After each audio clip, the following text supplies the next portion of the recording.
Presque 294 milliards d'emails sont envoyés et reçus chaque jour dans le monde en 2019. Dans un tel flux, comment concevoir une campagne emailing efficace? Pour en parler avec nous sur French Web, Anne Lefort, cofondatrice d'Adventure Conseil.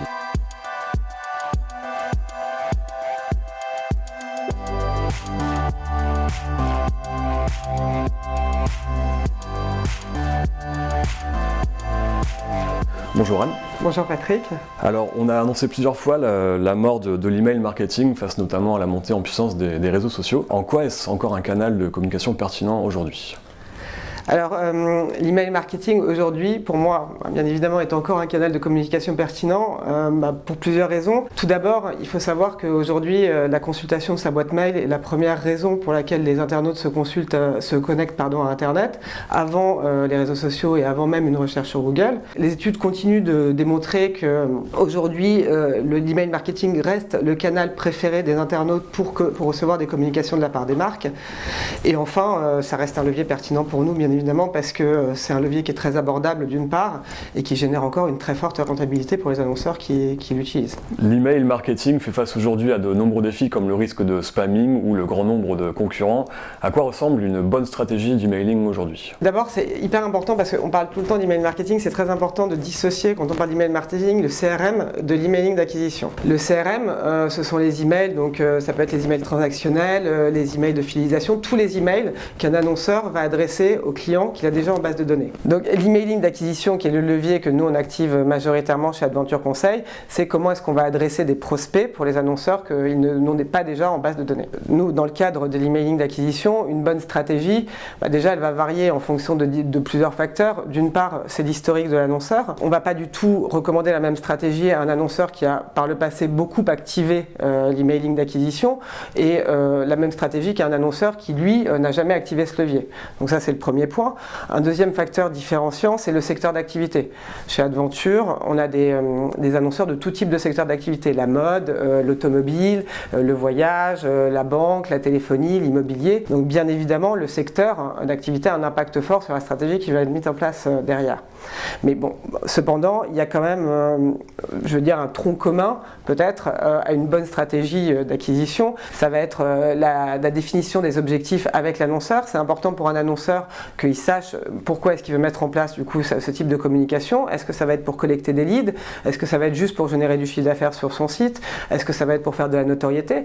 Une fois qu'on a établi quels étaient les objectifs précis de l'annonceur, on va mettre en place cette stratégie. Et nous, chez Adventure, on va beaucoup miser sur le ciblage et sur du ciblage comportemental, c'est-à-dire comment est-ce qu'on va accompagner les annonceurs pour adresser des segments, pour adresser des internautes qui ont manifesté d'une façon ou d'une autre un intérêt pour un service ou un produit similaire à celui proposé par l'annonceur.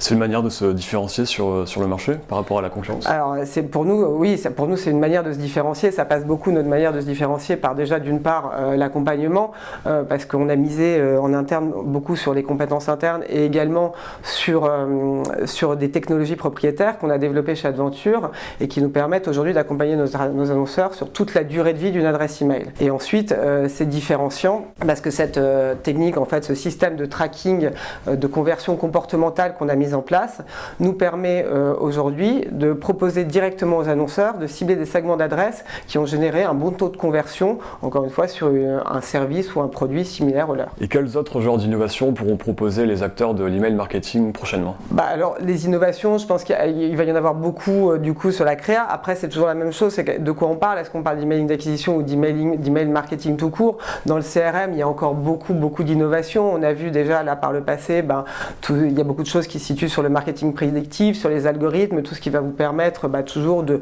mieux adresser votre cible, les internautes, que ce soit vos clients ou vos prospects, en essayant de leur adresser moins de messages, mais des messages mieux ciblés. Donc ça, c'est une innovation qui est en marche et qui va continuer au fur et à mesure, je pense, de se développer beaucoup dans ce secteur. Et quels défis vous attendent vous et vos concurrents dans les prochaines années? Les défis qui nous attendent, je pense que c'est des défis qui sont déjà existants, mais qui vont continuer d'exister. Un premier défi, c'est la délivrabilité, qui est un enjeu très fort dans notre secteur. Aujourd'hui, les FAI sont de plus en plus strictes et les annonceurs se posent toujours la question de comment est-ce qu'on fait pour envoyer une newsletter qui va arriver en inbox. Chez Adventure, nous, on a toujours eu très à cœur en fait, la qualité des intégrations HTML des emails, parce que ça fait une énorme différence. Un email bien intégré a quand même beaucoup plus de chances chances d'arriver en inbox qu'un email qui est du coup sur lequel on ne s'est pas beaucoup appliqué. Et puis après, un autre sujet qui est un défi fort pour nous, c'est les réglementations.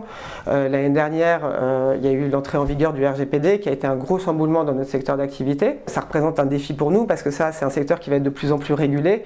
Et nous, notre défi dans ce cadre-là, c'est bien sûr de s'adapter pour pas mourir. Donc continuer à s'adapter aux réglementations et à proposer à nos annonceurs des solutions qui soient à la fois légales mais en même temps performantes. Et puis il y a cette notion d'accompagnement des annonceurs parce qu'aujourd'hui, c'est des sujets qui ne sont pas toujours limpides et c'est important d'être expert pour pouvoir effectivement accompagner justement nos clients et nos annonceurs dans leur stratégie tout en restant bien sûr dans le cadre des réglementations en vigueur. Justement, vous parliez du RGPD, comment vous avez fait face à ça en 2018? Est-ce qu'il y a une stratégie à adopter?